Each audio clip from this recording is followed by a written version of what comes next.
Сәлеметсіздер ме көрермендер, бүгін сіздермен «Укрощение строптивого» фильміне шоу жасаймыз.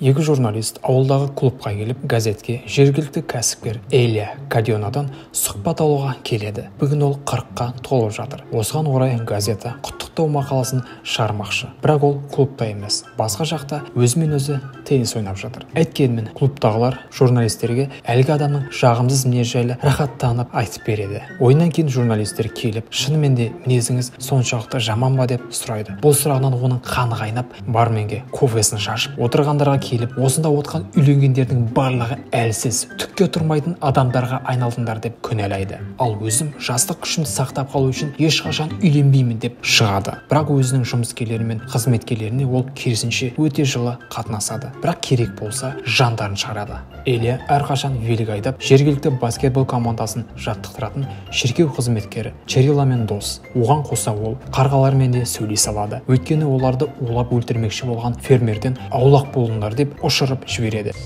Тогда летите.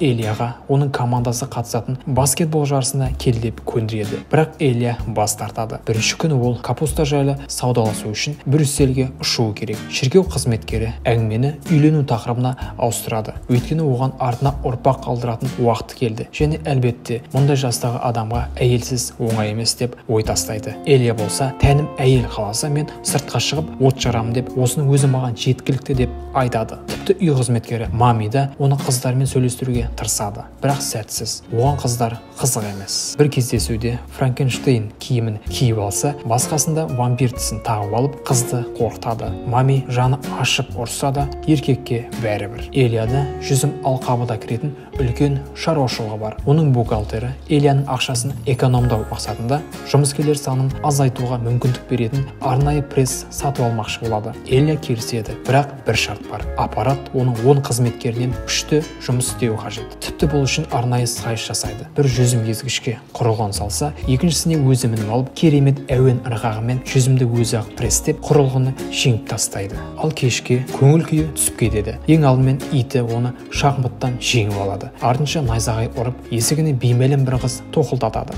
Ол Лиза есімді аса әдемі қыз. Бірақ жаңбыр астында денесі бұтына шейін су болған. Жолай қыздың көлігі сынып, еркек үйіне киімдерін кептіріп, жалынып алу үшін келеді. Бірақ Элия әдеттегі ісіне кірісіп, қыздан құтылмақшы болады. Бірақ қонақжай Мами қызды қонуға қалдырады. Қыз құрбысы Ринатаға шалып, отырысқа келе алмаймын деп ескертеді. Онда оны Витория есімді еркек күтіп отыр. Жігіттің қызға үйлену ойы бар. Еркек келейін ба дейді. Қыз жоқ, келмей қой деп жауап қатады. Қызды Элия қызықтырады. Оны сындыру оңай емес екенін аңғарады. Ал Лиза әуесқой қыз. Ол еркекті өзіне краш еткісі келеді. Қыз кешкі асқа еліктіріп арбайтын көйлек киіп алады. Элия қызға қарап қалып қасына барып еді, бірақ ол жай ғана қыз артындағы көбелекке қарап тұр екен.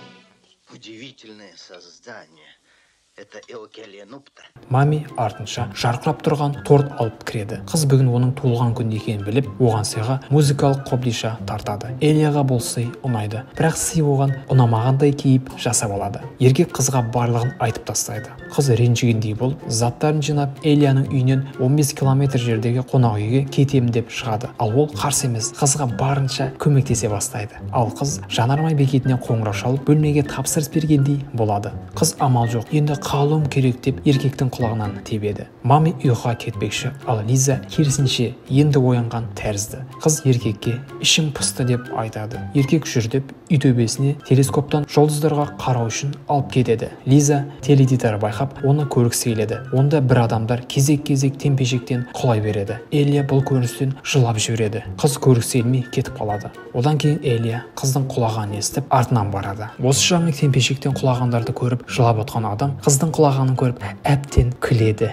Қыз аяғын қайыстырып алады. Элия оны қонақ бөлмеге ұстап алып баруына тура келеді. Сол арада қыз оны мойын сүюге кіріседі. Еркек оны ары итеріп сыртқа шығып беріліп тұрып от жара бастайды. Таңертең Элия Лизаның машинасын жөндемек болып ішіндегі құрылғылардың жартысын шығарып тастайды. Одан соң қызды үйінен ары жөнелту үшін оятып жібереді. Бірақ қыз ауырып жатыр. Амал жоқ, бірнеше күнге қалуым керек деп айтады. Еркек үндемейді. Кейін велосипедке отырып, телескопын алып, жақын арадағы ауырып жатқан досының үйіне ескертусіз кіріп, телескопын алып үйіне қаратып қояды. Сол жерде үйіне қоңырау шалып, телескоптан төсекте ойбай аяғым қайрап қалды деген қыз тұра салып телефонды алғанын көреді. Аха деп үйіне оралып, Лизаның заттарын жинап, жатқан кроватын мини тракторға орап, көшелермен айдап сүйреп кетеді. Қыз еркекке қанша қарғыс айтса да ол тоқтамайды. Бұл әрекетінен соң қыз ол үйден кетіп қалады. Бірақ ұзаққа бармай қайтып оралып, бұл тәкаппар ауылдық есаланға лайықты жауап қайтарғысы келеді. Қыз жынданып тұрып бетіне шапалақпен беріп қалады. Еркек көп ойланбастан тазымен басына ұрып қалады. Осы жерде екеу ашылып, ойларын бірін-бірінің беттеріне айтып тастайды. Элия оған: "Сен ауылда өмір сүре алмайтынды әуел бастан білгем. Сен қалада өскен, отырыстан артылмайтын қызсың" деп намысына тиеді. Қыз: "Жоқ, мен ауылда жұмыс істей алам, көре тұр осыдан" деп шығады. Элия оған дүйсенбіге дейін уақыт береді. Егер ол ауылдың қиыншылықтарына шыдай алса, қалуына рұқсат берейін деп сөз береді. Осылайша қыз ауыл тірлігіне кіріседі. Аздан тұра салып, басына жұмыртқаға толы тостаған қойып тасымақшы болады. Бірақ сол жерде-ақ оны жарып алады. Одан кейін Элия оған қапты қалай тасу керек екенін үйретеді. Бірақ қыздың күші жетпей қалады. Артынша ағаш кесіп, помидор жинауға аттанады. Күн аяғында қыз әбден шаршап, оған тек наша көмектесе алады деп айтады. Еркек алып келуге келіседі. Қыз марихуана шегіп, күші тасып, билегісі келіп кетеді. Еркек жай ғана шаршатқа оған қосымшама әсер еткеніне таң қалады. Қыз алдам қалған түсін еркекке бөлмедегі вазаларды лақтыра бастайды. Еркек те есесін жібермейді. Осылай екеуі лақтыратын заттар таусылмағанша тынышталмайды. Одан кейін дискотекаға аттанады. Бірақ әбден шаршаған екеуі билеп тұрып ұйықтап қалады. Ертес азанда Элия қызды аңға алып шығады. Бірақ еркек ұшып жүрген үйректерге атудан бас тартады. Есесіне аңшылар шыққанда олардың қаруларына жақсылап тұрып оқтар атады. Енді қыз кезегі келіп, оған бос уақытты қалай қызықты өткізуге болатынын көрсетейін деп ресторанға алып барады. Осы үшін Элия аса жақтырмайтын костюм шалбар киюге мәжбүр болады. Ресторанда олар өзен көрінетін ең әдемі орынға отырады. Сол жерде қыз достарымен жүрген құрбысы Ренатаны кезіктіреді. Құрбысы әдейі әңгімені қаштап, оның жігіті Витория бар екенін айтып қалады. Қыз бұл сөзінен күйіп кетеді. Екеуі полда ары-бері аунап шаштарын жууға кіріседі. Элия рахаттанып қарап отыр. Көп ұзамай Элияның да тең келеді. Лизаның жігіті Витория ауыл есалаңның сазайын бермекші болады. Бірақ Лиза екеуі оларды оңай жеңіп алады. Шаршап екеуі өзенге келеді. Қыз тағы да еркекке жабыса бастайды. Еркек сонда да көне қоймайды. Үйге оралғанда ол: "Витория жайлы естідім. Оны қолданғандай қолданып кетпекші болдым" деп айтады. Лиза ертең кетуі керек екендігін түсініп, соңғы мәрте еркекті сындырмақшы болады. Толық шешім тастап, Элияның төсегіне барып жатып алады. Бұл жолы да еркек өзіне жолатпай сыртқа шығып от жаруға кіріседі. Қапаланған қыз Виторияға қоңырау шалып, ол жерден алып кетуін сұрайды. Элия қызды жеке өзі шығарып салады. Бұл жайттан кейін